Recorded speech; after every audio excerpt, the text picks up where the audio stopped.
How you guys doing? I'm okay. How are you? It's gonna be a session. Yeah, it's gonna be a session.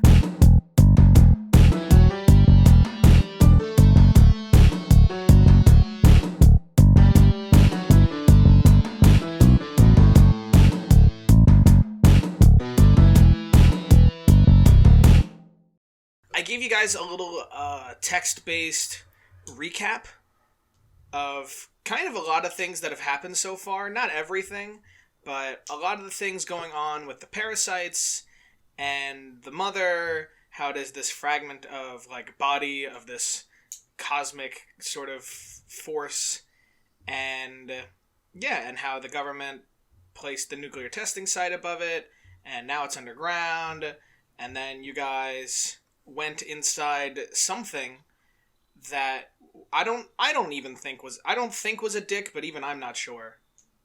You took care of that, while at the same time you fought a body that still seemed to be, infected by a parasite, and that seems pretty tough. And now you are on your way in, and the mother seems to have recognized that is aware of your presence. Great. Wonderful. Yikes. I'm so excited. Oh, we probably gotta do combat, huh? What we I'm got? gonna die. We got. I gotta stretch first. I mean, I fully expect. I mean, unless these are two parasites that, Love each other very much. Yes, when two parasites love each other very much, they make a little baby parasite. It's really cute. But it's. I guess it's the two parasites that we've known about. The one like the sheriff and the.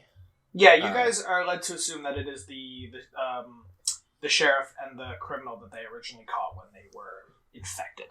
Right. Gotcha. Right. Chris, But they're a ways away. What were we gonna say, Gabe? I guess that means that William was a parasite too, because he gave birth to Junior. Yeah. Well, that's at least when a human and parasite love each other. You also have make a cute little parasite baby. But no matter what, I thought Junior was eating parasite babies. I mean, yeah, but he is also a parasite baby. he is. Oh, okay, cool. Hey, I'm not here to culture shame anybody. I'm just saying. Yeah, it is. Cannibalism is just in his blood. It's okay. We love him nonetheless. It's the circle of life. All right, who wants to start blasting? Babies eating babies. Oh my god. Now, okay, I'm sorry. So where are we? Where are we standing again? You are, your team had recently split up into two teams, that for some reason the DM could not wrap their head around the team names. And after fighting this creature in the Crimson Tunnels, you have come back together.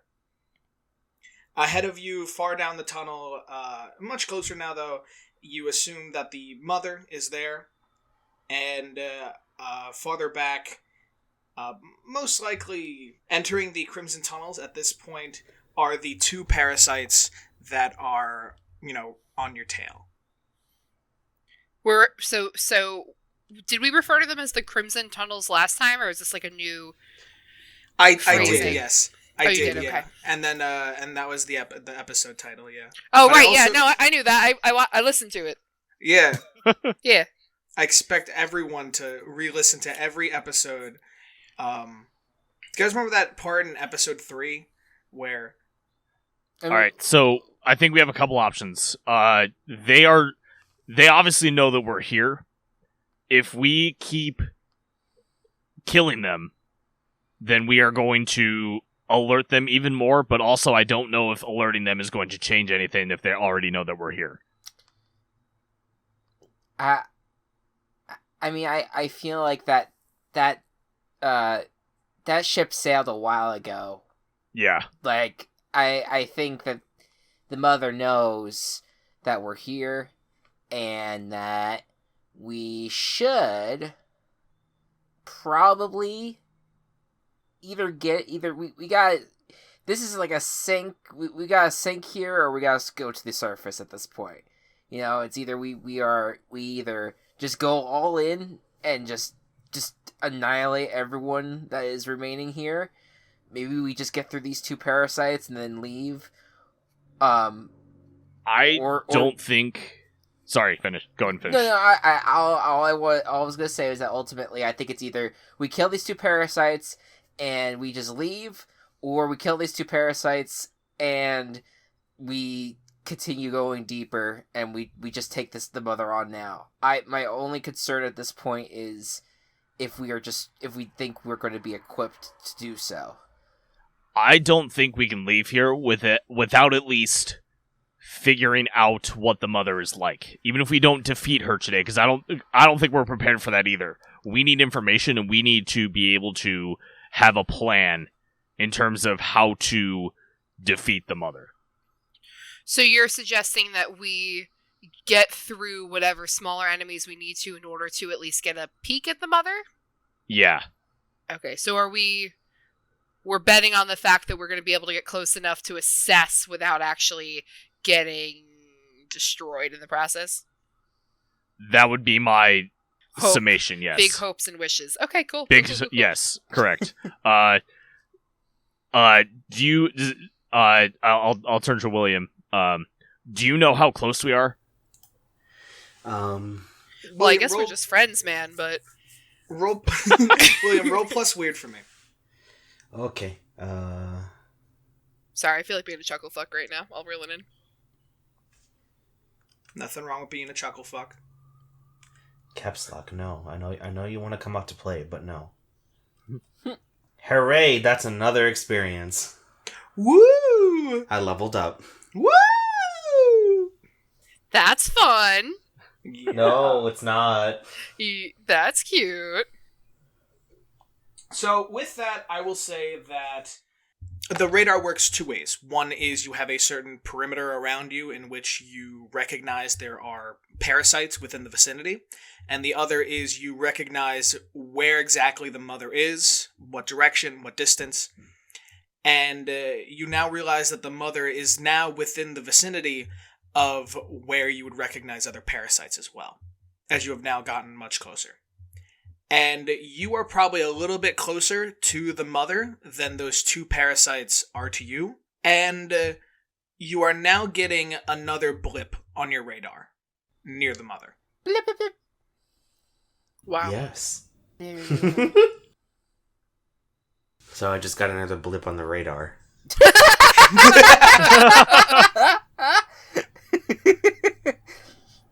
I don't know why, it just sounds like a pickup line.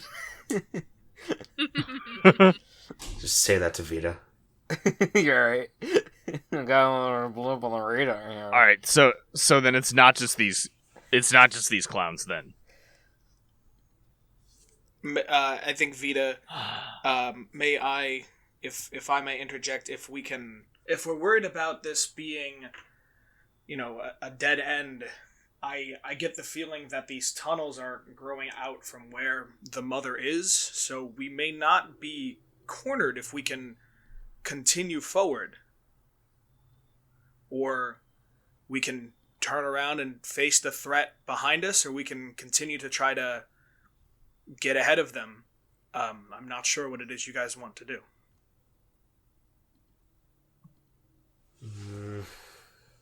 And you guys also know, too, that the parasites...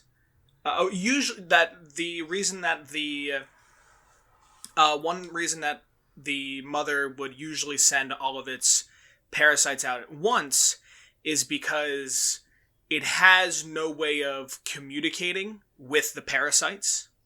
So...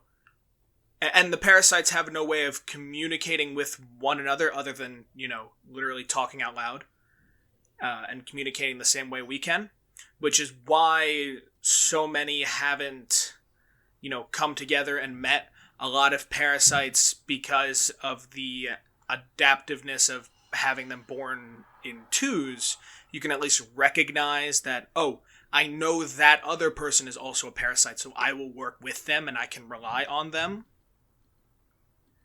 while not necessarily knowing many others. So I feel like we need to come up with like a reasonable and logical scenario of how to move forward. And then I feel like we need to think of the absolute most obscene thing we can possibly do to move forward. And then I feel like we'll land somewhere in between. Okay. So I think we should start with the most obscene. Most obscene is we just start blasting. Blasting what? Them. Everything. Everything is blasted. Next one is to run away Flavor now. blasted. Sorry, go ahead. Try to get in through like a different way. I do think that potentially like moving straight ahead is the best case. And knowing that about the parasites, I think that if we take these two out, we'll be able to still move forward without them necessarily knowing that we're here if we do it quickly and or quietly. Probably not quietly.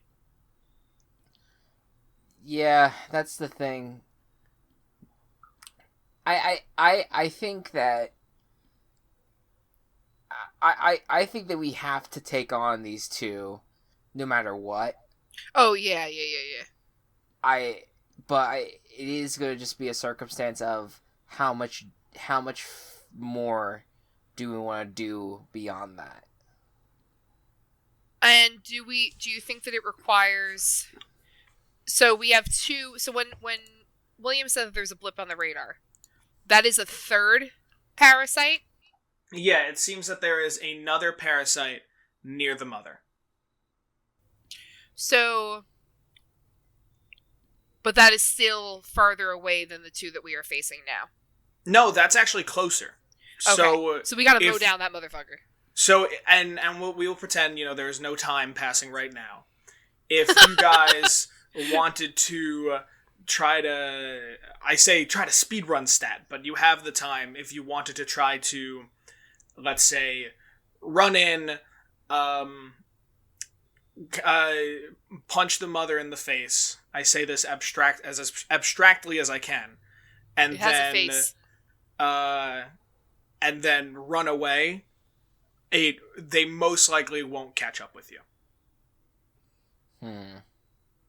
I think that we should do that. I also have the document. I have like a mission from the order to try to document as much as I can. Right. So I think that would be the best. I think that we should get to the mother, see what the fuck we're dealing with, and then get out. And if we can incapacitate these other two parasites on the way, that's fine. What harm are y'all at? Because I know it wasn't pretty at the end of last episode. I'm at 0 harm. I'm at 3 harm. I am currently at... I'm at 2 harm, I think. Jeremiah, what's your harm at? It is at 1. Okay. So Hold'em is currently the most harmed, and he is the one who's most gung-ho about going forward. You don't get to heal at any point? There's nothing we can do for you? I mean, not at this moment. Oh. Okay. Where we're kind of like in the, like, we haven't had a D&D long rest yet. Oh. I was gonna say, I think, like, Deputy Dennis Denim Man keeps, like, ace bandages on him and stuff, in case you need it. I do actually keep ace bandages. Wrapping me up, I guess? Sure. Do you want to use a little magic on it? Right, you know that I can use magic. I can I've been exposed. I saw you, like, shoot lightning out of your fingertips and hit the big, like, scary skeleton monster. And, like, I'm gonna try to heal myself. Sure. That is gonna be a 9 total. 9 total. I think with that, you heal up 1. Okay. But the deputy thinks that it's like his bandages doing it as he wraps it up, and he's like, "Whoa, this is working really well. Yeah, this is a good brand." My brand. All right, so are we cool with going forward, seeing what we can, and getting the hell out? Anyone against? Nope. I think Let me ask Vita. all the NPCs are behind you. Nope.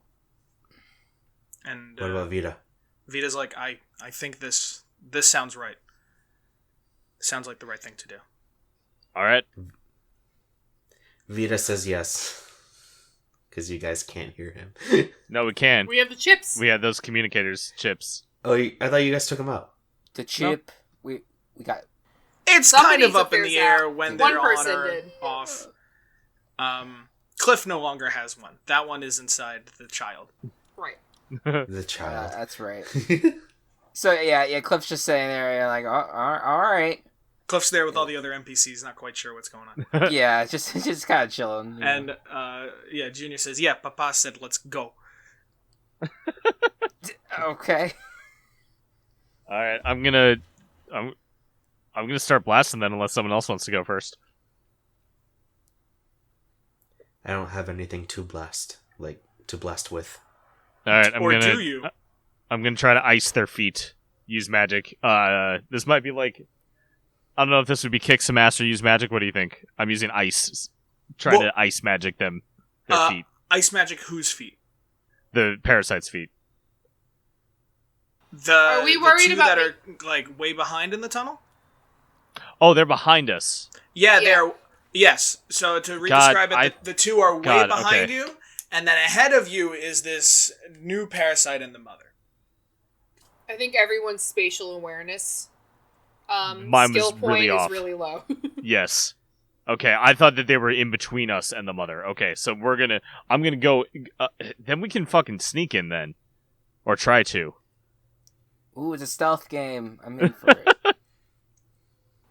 So that's what I was going to say is, are we worried about making any additional noise and attracting things that we don't want to attract? So you have that radar up. You know that the only threat between you and the mother is whatever seems to be right there with it. So there's nothing immediately that it seems like you would attract, other than the mother knowing that there is something hostile in its tunnels, in which it already does know. Yes. Okay, so then I have a hunting rifle that's loud and can hit things if I roll correctly. I mean, I feel like maybe just to avoid like the sounds of gunfire or just loud noises that may kind of attract people. Could we use our like melee weapons? That I do not have. I got a big knife. I mean, I have I'll my swing it. studded out golf club. But I also feel like no matter what, like, and I can be corrected, but we're underground, yes, but because it's all like tunnels, it's also like hollow, some of it too. It's probably going to carry sound regardless.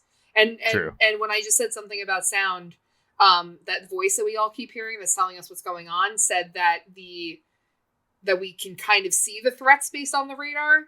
So it's not, it made it seem like we're not in danger of necessarily attracting a brand new horde Good point. by fighting. So I Good think point. that we probably can just go for our weapons of choice, regardless of noise. I just was raising it in Sure. case, that voice that we keep hearing would suddenly go, oh yeah, you're going to wake up the entire tunnel if you do something loud. So Yeah. like I said, All right. I got a hunting rifle, and I'll just All right. blast. All right, I got my fire axe. I think I will still try to freeze people first. Like I'm gonna try to freeze that parasite, and then y'all can do whatever you want to it if it's a threat past that. Does that sound good? Works for me. Mm-hmm. All right. Sure. Ice magic. Gonna run into where the mother is. Try to find that parasite, and then like as quickly as possible, and then freeze it. Is that something that I can do in one roll, or do I need multiple? Let's get there first, and Okay. we'll describe things, and we will see how it goes, and what it calls for. As you guys have figured out your next course of action, you continue down the tunnel, at this point you are much farther than you were previously, and as you continue to walk down, you don't pass many more. You don't pass any more parasites ready to hatch. You don't see as many people suctioned into the vacuum sealed in the wall. You do see some other tunnels that seem to converge on your own, as if you are slowly getting to the center of this thing. I want someone to roll. It would be really nice if I had the moves in front of me. I want somebody to roll. Let's say investigate a mystery. So that'll be plus sharp. Which is what You're sharpest. I have +2 sharp. You do it. It's an 8. 8. Wah, wah, All right. wah. 7 and 9, you get to hold one. You can pick from this list. Oh, I was going to say I want to hold Cliff, but that's fine.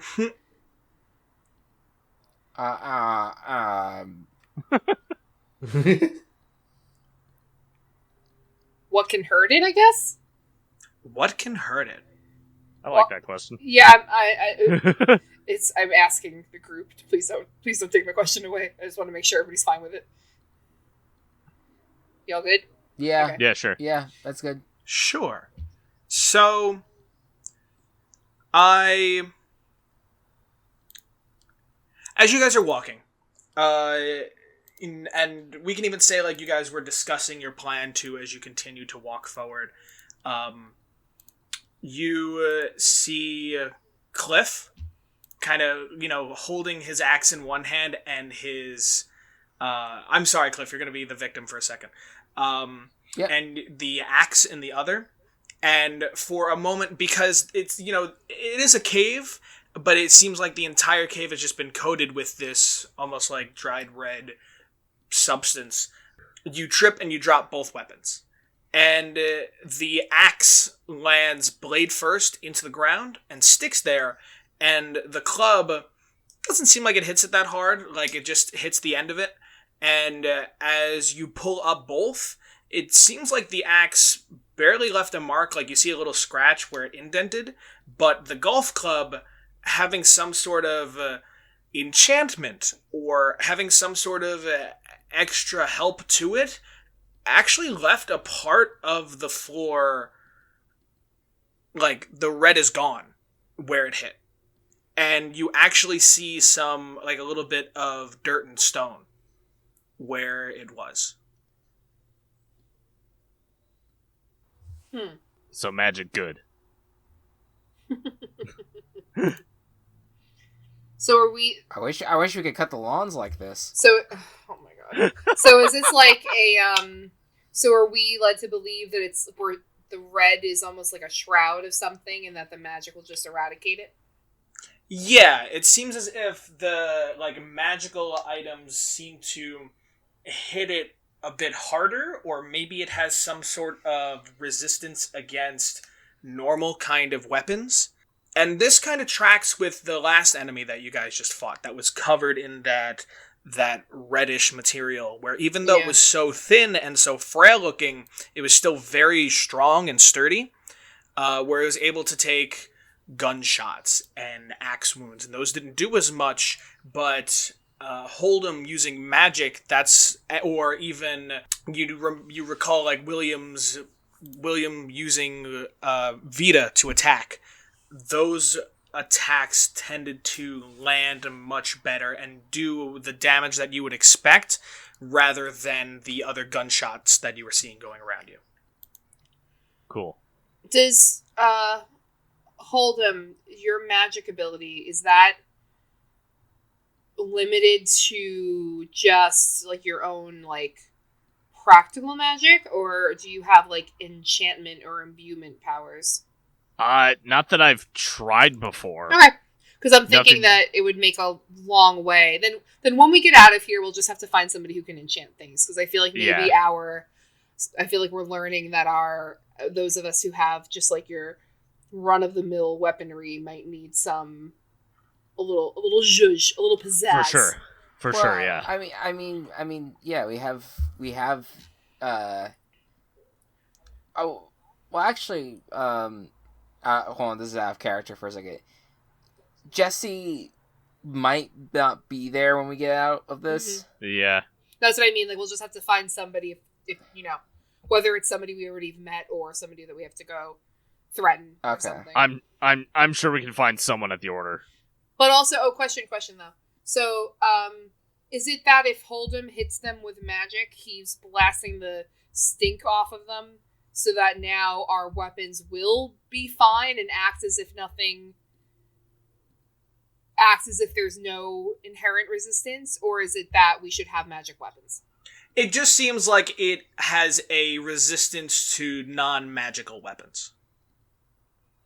Oh, yeah, we gotta find somebody. But that's for later, it's fine. It'll still do damage, but whether that affects your fighting strategy or how you guys move forward, or maybe you want to use your weapons in a little bit of a creative way, where maybe you try to dig inside of it past that skin, or I cannot wait to swing my golf club a lot. All right, let's go fight this bitch. All right. We just gotta go. I will say. Go ahead, hold on. Oh, I want to run in and freeze this guy.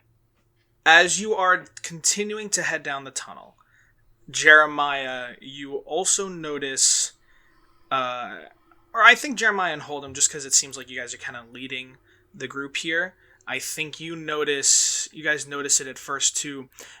At first it seems like in the light that you're sending down the tunnel, you know when you're holding like a flashlight indoors and you could see like little dust, like speckles in the air? Particles. Yeah, it seems like that at first, but as you're continuing to walk down and you can get a bit of a clearer look at it, it seems as if these are a little bit larger than dust particles, almost like the size of small like flakes, or they could be like ash, like kind of floating in the air, and they look like they are the same color as the red walls. That's weird. And do you guys do anything, or you just continue forward? I mean, I'm fine just continuing forward, I think. I don't really know what we can do about it. I don't know. Yeah. Okay. As you continue forward, it's not at like a, it's not like the air is saturated enough to where it's like hurting your lungs or anything, and it's something that is only like here and there. It's not something like you really have to, like you're worried about breathing in. But as you do continue to walk forward, Hold'em, we'll say you notice as you're walking, one of the flakes actually sticks to your chest for a second on your clothes, and you're able to like take your fingers to it and peel it off, but it kind of just stuck to it like a little piece of tape, and then it flows on by again. All right, if I notice that, I want to do like a big like burst of fire just in the tunnel to try to clear the stuff out so it doesn't overwhelm us. Sure, go ahead. Give me a roll. Use magic? Yeah. Weird roll. That's an 11. That is an 11. That is fantastic. You send this, even like trying to, you kind of, this mixture of like heat and air, not only blowing it but burning it away. You send it through the tunnel, and you are really confident that if it became much more saturated within the air as you continued on forward, you are sure that it is definitely safer to walk through this. And cool. The rest of you actually watch as Hold'em brings his hands together and forward, and the way that the air starts to warp as the heat comes out of his hands, and as it lights up the tunnel, as the fire flows through, and you're hit with this hot heat in your face, as the fire and heat flows downwards through the tunnel. And as you now continue forward, no longer any crimson frosted flakes in your way, William, you are able to sense that you are coming very, very close. And Let me get from somebody... Let's get another investigative mystery.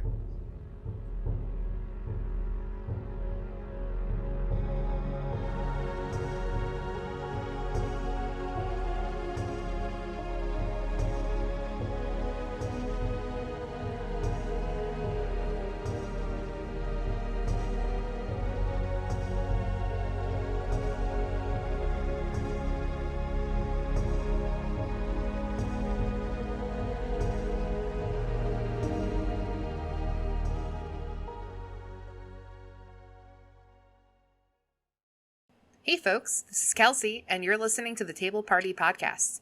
Now let's get back to the party.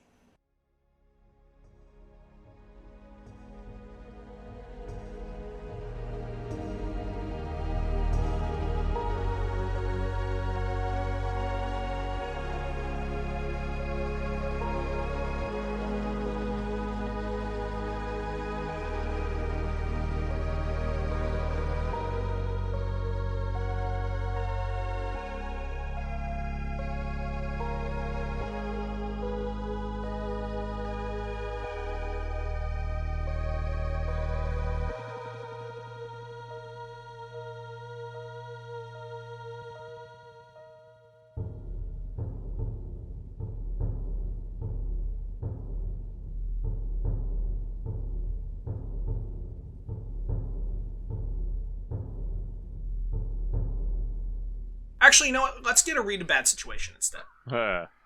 I'm just looking at the questions, trying to figure it out. Whatever anybody else is. Does anybody else have a +2 sharp or more?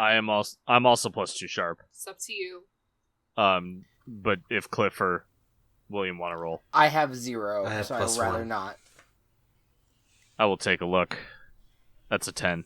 Woo! That's a 10. All right, with that for read a bad situation, you actually get to hold 3. Okay, so my first one is: are there any dangers we haven't noticed?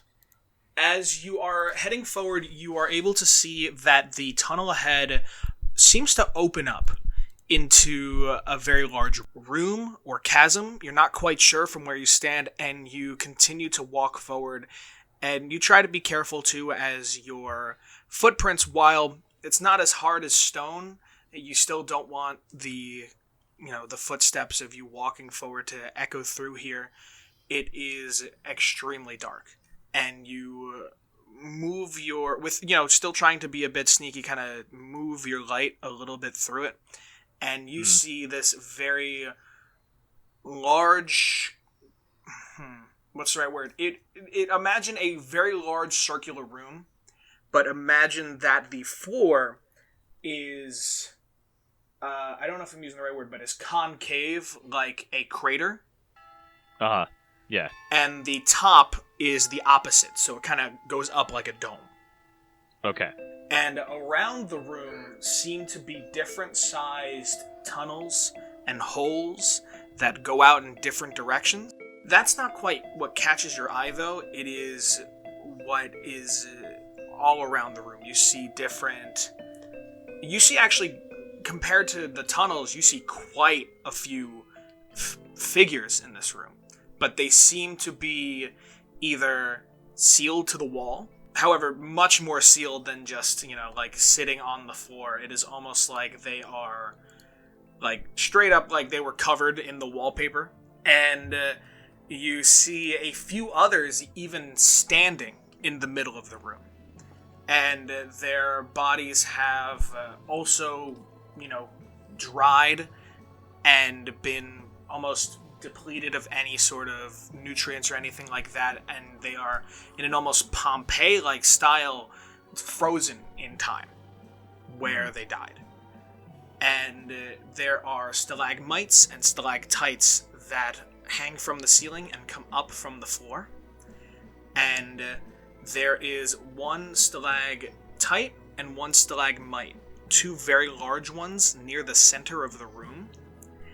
And they actually come together almost to touch one another. However, there is something in between them. Something that you couldn't see it in the dark, but once you light it up, it seems like a spherical shape something maybe about the size of maybe a small basketball or soccer ball. And as you bring the light over it, it seems to have this blood red color to it. And it has this neon blue kind of, as if it was like a small globe covered in like rivers and or veins.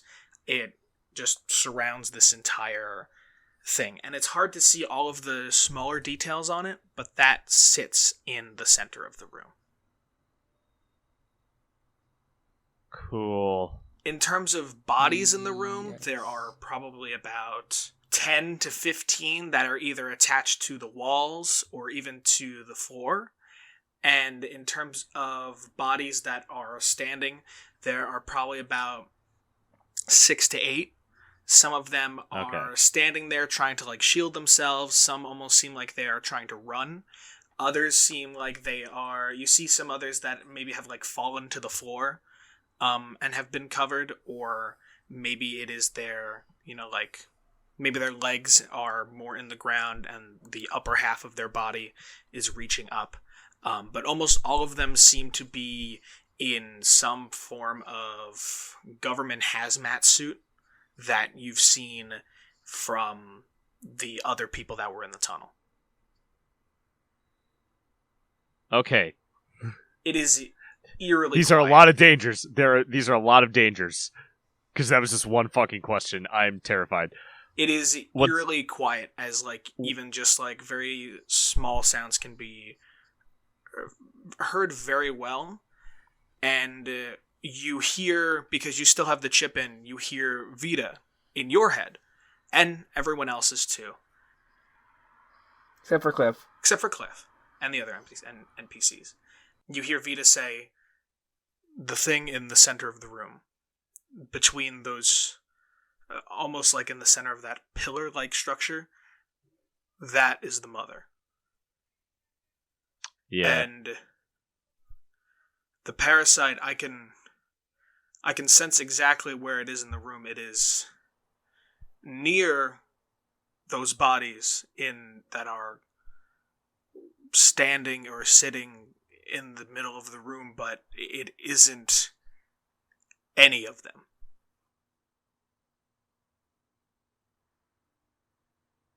Okay. I don't say that out loud, actually. That was a bad idea. All right. What's my best way out? Your best way out.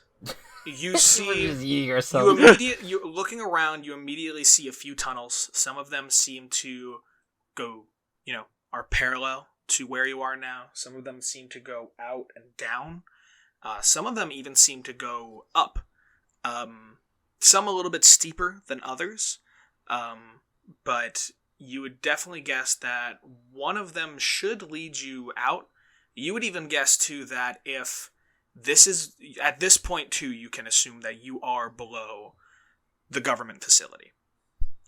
And if at this point, too, the government had, at some point, must have sent people down here, one of those tunnels possibly leads up there.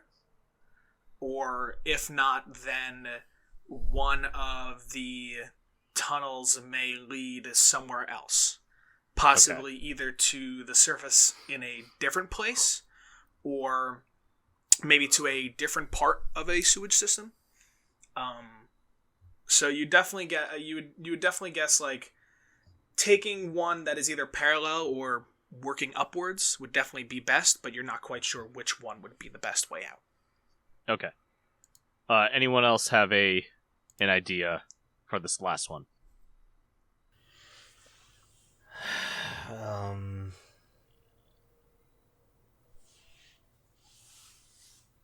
Because the victims are gone. We can't really protect them anymore. They're all dead. Yeah. No, I'm just kidding. I mean, I kind of want to just see if we could even take a shot at the mother. So what's most vulnerable? That I hate pronouncing that word. Well, in terms of being vulnerable, that's for Well, that's what's most vulnerable to me. I want to know how we can strike the mother. Now, I kind of used are there any dangers we haven't noticed as a kind of overall look around the room.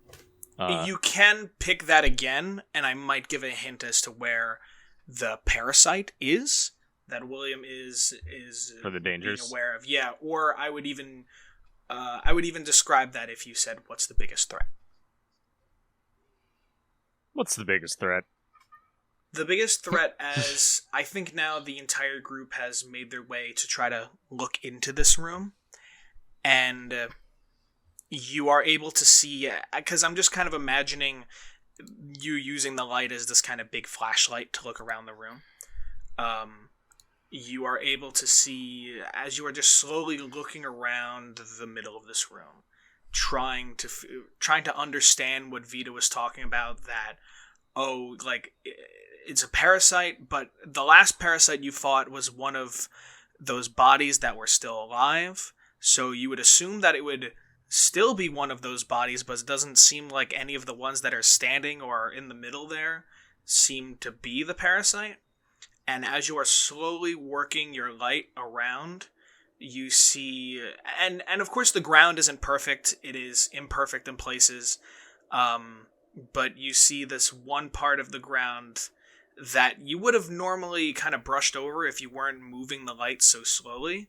You see one that looks like just a larger kind of bump in the ground, like under the crimson color of the floor, and you would even think that it was just a part of the ground, like just like a small, not a small hill, but just something kind of protruding underneath, the same way that any ground isn't perfect. And as you are looking at it for just a second, that part of the ground begins to, not perfectly, but it starts to slither and crawl as if the crimson color of the floor is now almost this malleable substance that it is crawling under, like a person under a blanket, and it begins to just crawl around the room and stop in a different location. So what was that thing about the quickest way out of here?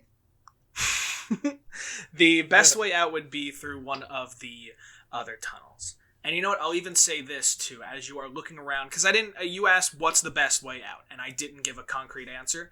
I will say that you are able to see some dirt footprints that seem to lead upwards to another tunnel, and that one seems like it would lead to, and just looking at like the boot marks, it is a lot of boot marks, and you can only assume that maybe that's the government facility, while another one, you can very faintly, because the room is so quiet, can very faintly hear the sound of running water. Alright, so I think that one's our way out. That's where we should go when we're going to escape. I'm going to take out my phone and take a picture, like some sort of fucking weirdo who can use magic. Just gonna take a picture. Sure. Just like the flash lights up the room for a second.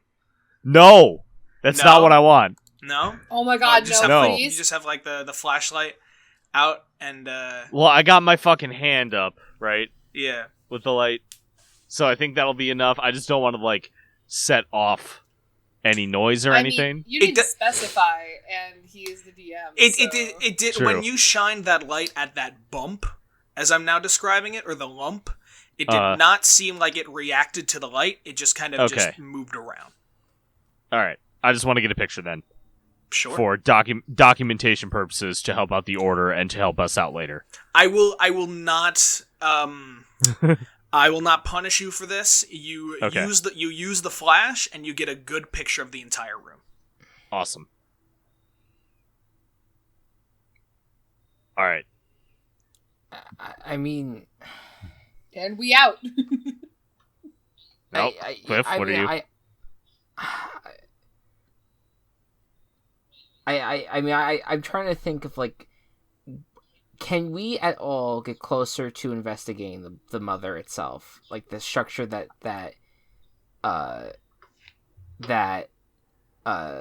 Vita is specifically talking about, or the person or the individual, whatever it is in the center of the room. Cliff, roll investigate a mystery for me.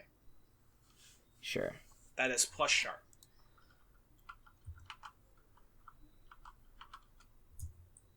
That is a 9. On a 9, you are going to hold 1.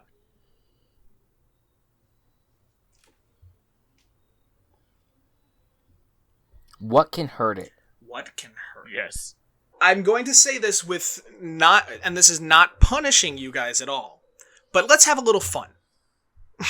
Sure. You guys are kind of hesitant to enter the room as you see this lump kind of just making its rounds around the room, and it's not slithering like a snake. It is, I guess, kind of like the way I put it, of almost like someone moving under a very large blanket. But still, it is a very, not vacuum sealed, but it is a very tight blanket. And it crawls around the room, and you don't keep the flashlight perfectly on it for this. You kind of have it a little bit to the side as to kind of still put it in a little bit of dim light. Or, you know what, actually, you see the lump move around the room, and then kind of across from you guys on the other side of the crater, it stops for a moment. Do you keep the flashlight directly on it, or do you want to have it maybe slightly away for some dimmer light? Slightly away. Okay. You can't see perfectly all of the details of it, but you watch as almost... You don't quite realize that this is happening until it's done it, but slowly a rip starts to, as if like something is cutting through the crimson of the floor.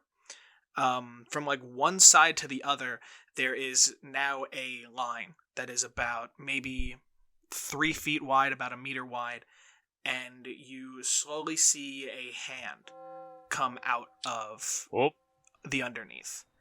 And it is this same color, this crimson, except 4 of the fingers, all of them except for the thumb, are elongated and have these very sharp ends to them, and you can only assume this is what it used to kind of rip through the end.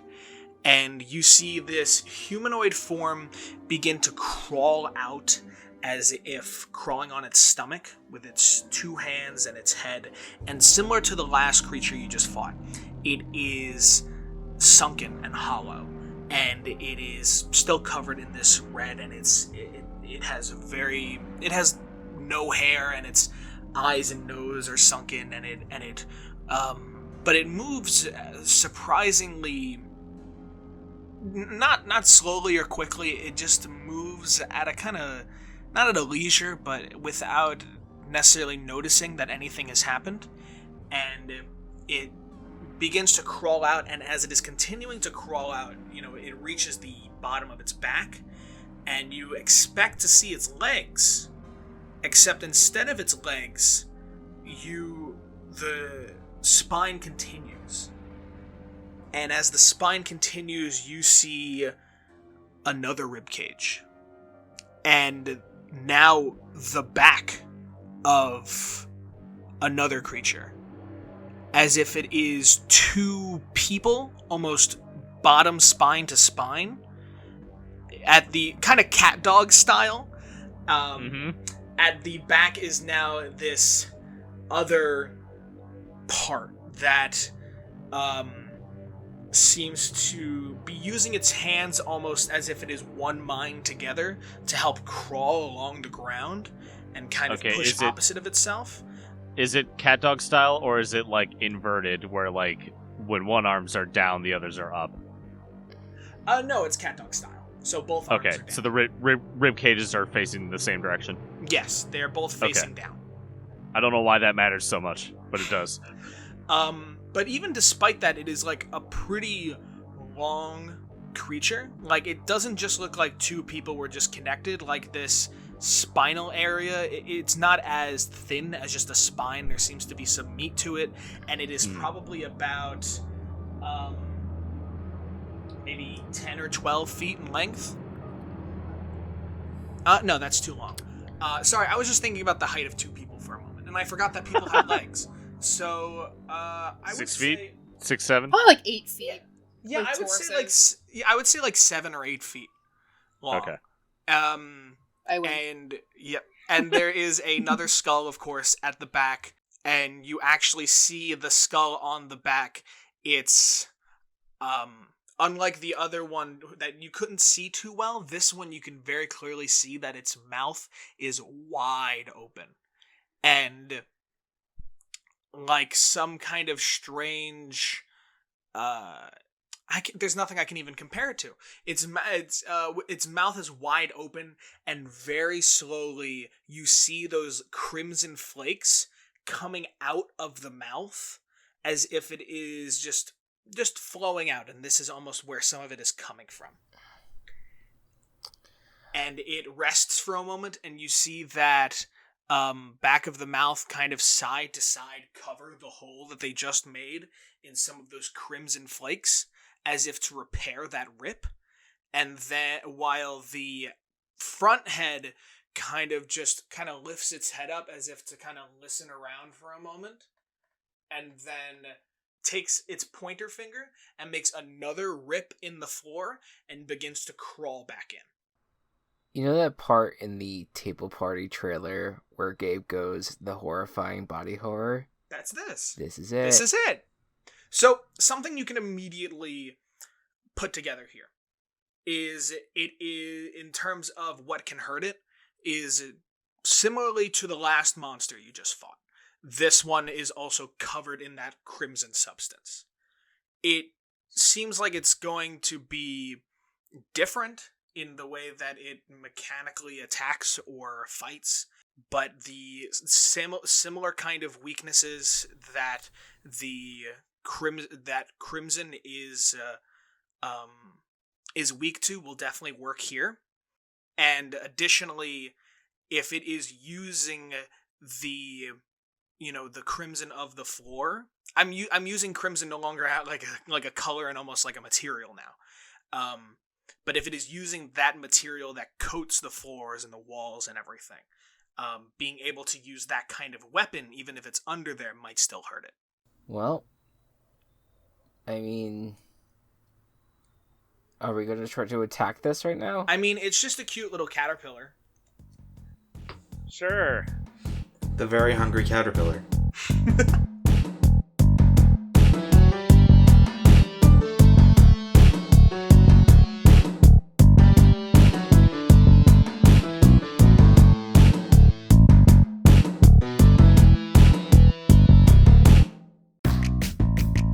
Table Party has been brought to you by Team Chaos Productions. Find us on Twitter at The Table Party and at Team Chaos Pods, or on Instagram at Team Chaos Productions. See you again soon.